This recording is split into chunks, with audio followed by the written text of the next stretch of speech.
You are watching breaking barriers with your host Aliya. लेकिन तमाम barriers break कर रहे हैं president Trump. President Trump slow होने का नाम नहीं ले रहे और अब प्रेसिडेंट ट्रंप ने 9 को एक एग्जीक्यूटिव ऑर्डर साइन किया है, उस वक्त जबकि वो अपने एयरफोर्स वन में ट्रैवल कर रहे थे, सुपर बोल देखने जा रहे थे। तो उससे पहले जब उनका प्लेन फ्लाई कर रहा था गल्फ ऑफ मैक्सिको के ऊपर से, तो वहाँ पर उन्होंने ऑर्डर साइन किया और ये डिक्लेयर किया कि आज से ये गल्फ ऑफ अमेरिका है। तो फॉर्मर गल्फ ऑफ मैक्सिको अब गल्फ ऑफ अमेरिका प्रोक्लेम किया जा चुका है, जो प्रेसिडेंट डोनाल्ड ट्रंप ने अपनी इस उड़ान के दौरान इसको डिक्लेयर किया है। प्रेसिडेंट ट्रंप ने ये कहा कि 9 को आज से गल्फ ऑफ अमेरिका डे मनाया जाए, इसके लिए सेरेमनीज की जाए और इस दिन को याद रखा जाए कि जब वो अपने जहाज़ एयरफोर्स वन में gulf of Mexico farmer gulf of Mexico के ऊपर से उड़ रहे थे, तो क्योंकि वो उसके ऊपर से उड़कर सुपर बॉल देखने जा रहे थे, तो उन्होंने वहीं पर उसी जगह ये एग्जीक्यूटिव ऑर्डर साइन किया और कहा कि आज से ये गल्फ ऑफ अमेरिका है।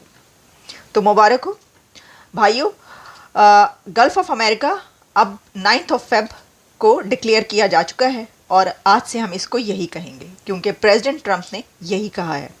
International waters, the first time in history flying over the recently renamed Gulf of America. Please enjoy the flight, and we are now about to head westbound to Super Bowl 59. Wow, he did that well. That's a good. Good voice. Make America great again, right? That's what we care about. Okay, here we go.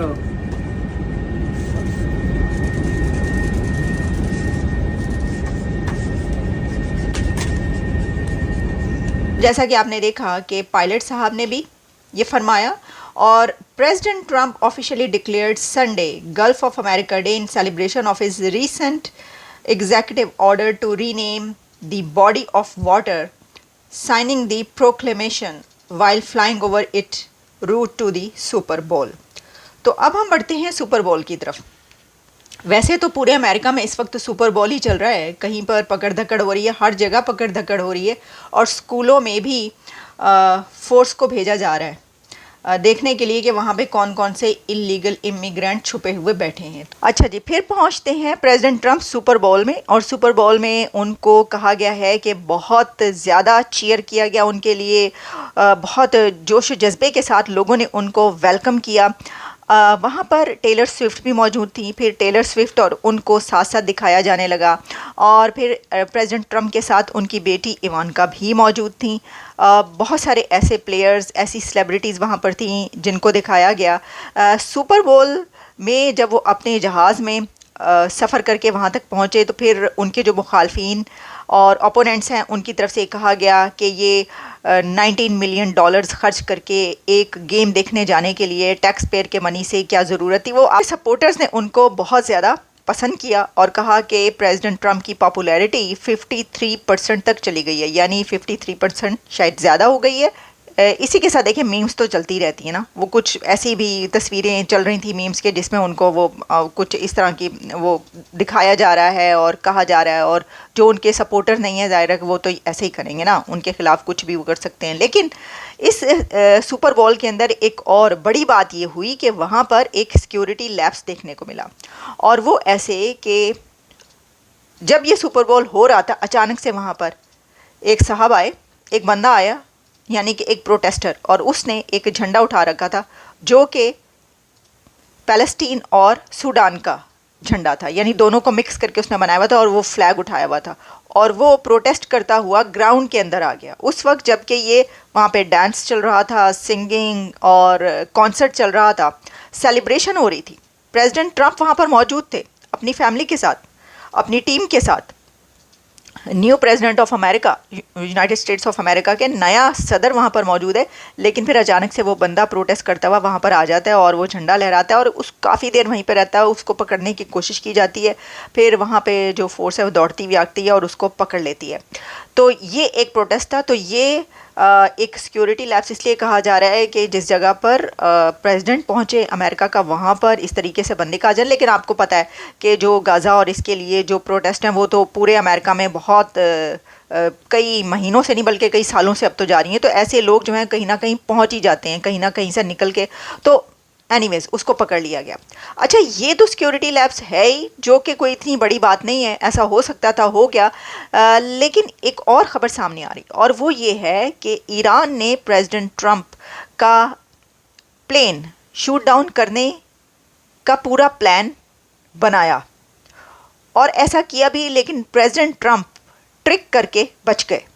अच्छा, ये एक नई book आ रही है, launch हो रही है, उस बुक को लिखने वाले ने ये रिवील किया है और उसका ये कहना है कि जिस वक्त प्रेसिडेंट ट्रंप ने ईरान को ये कहा था कि ऑब्लिटरेट ईरान को तहस नहस कर दिया जाए, सफ़ाई हस्ती से मिटा दिया जाए, तो उस वक्त भी उन्होंने कहा था कि उनको मारने का प्लान जो है ईरान ने बना रखा है या कई दफ़ा कोशिश कर चुका है। तो अब उसने ये बताया है कि कैसे ईरान ने प्रेसिडेंट ट्रंप के प्लेन को मार गिराने की कोशिश की और पूरा प्लान बनाया। कहना है कि Iran plotted to shoot president Trump's airplane. Trump send decoy airplane, यानी किस तरह बचे। तो ट्रंप ने एक ट्रिक किया, जो मैं Trump send decoy airplane, then secretly वो एक और एयरक्राफ्ट में चले गए। Staff left in shock as Trump abandon Trump force 1। Trump force 1 में नहीं बैठे बल्कि एक और प्लेन में बैठकर पतली गली से निकल गए। Trump security shoot down mystery drone in Pennsylvania, फिर ये भी खबर आई थी, आपको याद होगा। Then Trump secretly fly in decoy jet to stay safe. और उनका स्टाफ बहुत वरिड था क्योंकि उनका ये कहना था कि there would be collateral damage if the jet were shot down. और इस बुक का नाम है रिवेंज, जो कि एक जर्नलिस्ट हैं एलेक्स, उन्होंने लिखी है और इसमें हम पढ़ेंगे और क्या क्या उन्होंने लिखा है। लेकिन काफ़ी इसके अंदर बातें रिवील की और ख़ासतौर पर ट्रंप का एक बार फिर पावर में आना, इस बारे में काफ़ी डिटेल में इसमें मिलता है। अच्छा, अब हम ज़रा थोड़ा आपको ये भी बता दें कि एक और नहीं, वैसे तो 1 बाय 1 एक के बाद एक कोई डजन्स ऑफ नहीं बल्कि hundreds of executive orders signed by president Trump वो सामने आ रहे हैं। लेकिन उसके साथ उसको टकराव करते हुए, यानी उसको रोकते हुए, डजन्स ऑफ कोर्ट ऑर्डर्स भी सामने आ रहे हैं। अब कोर्ट का एक और ऑर्डर सामने आया है जिसमें कोर्ट की तरफ से इलॉन मस्क को ये मना कर दिया गया है कि वो अपने इस डिपार्टमेंट में आकर ये काम नहीं कर सकते, क्योंकि वो टैक्स पेयर्स का जो डेटा है उसको वो नहीं देख सकते, उनका ये काम नहीं है और इलॉन मस्क को काम करने से रोक दिया गया है। कोर्ट ऑर्डर्स ये कह रहे हैं, क्योंकि सिर्फ कोर्ट ही नहीं बल्कि काफ़ी इसके बारे में आवाज़ ये उठाई जा रही है कि इलॉन क्योंकि इलेक्टेड नहीं है और उनको कोई हक नहीं पहुंचता कि वो वहाँ पर जाकर ऐसा काम करें और उनकी एक्सेस उस डेटा तक हो जो कि पब्लिक का डेटा भी है और जो पेंटागन है उसके हवाले से भी काफ़ी ये बात की गई। प्रेसिडेंट ट्रंप ने ये कहा कि इलॉन और उनकी टीम जो है वो देखेगी कि कौन सी कहाँ पर फाइनेंसेस कम करने हैं, कहाँ पर ज़्यादा करने हैं और बहुत सारी ऐसी आपको पता चीज़ें इलॉन के हाथ में। तो कहा जाइए जा रहा है कि अब इलॉन अपना डिपार्टमेंट शायद इस तरह ना चला सकें क्योंकि कोर्ट ने इसके ऊपर भी एक्शन ले लिया।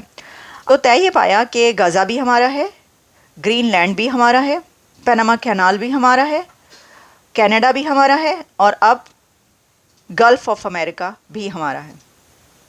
मुबारक हो। इजाज़त दें, फिर मिलते हैं आपसे।